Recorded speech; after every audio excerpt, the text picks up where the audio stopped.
eric.mother.com. Let's take a look at an example here, and this is for GE, and this is from 1989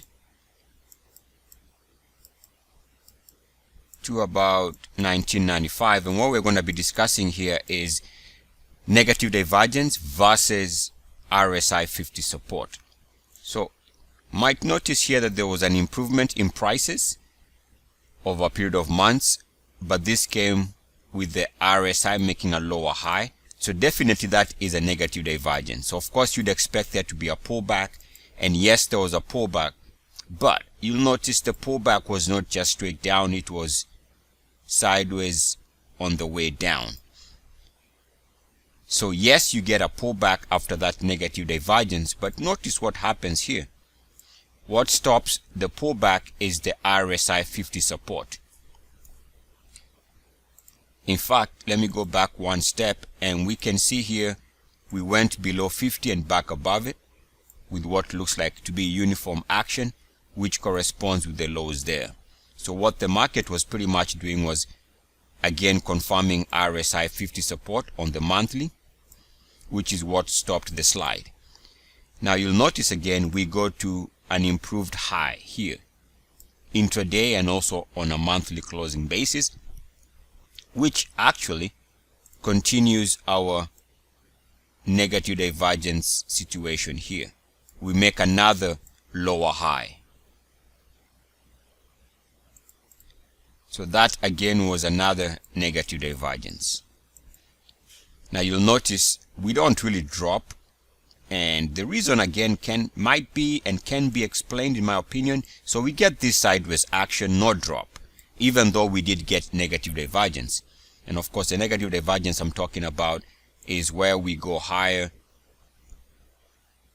here, intraday highs and also monthly closing highs, but this came with the RSI making a lower high. So there was that continued line of resistance. This line here kept pointing down even as the instrument was moving higher.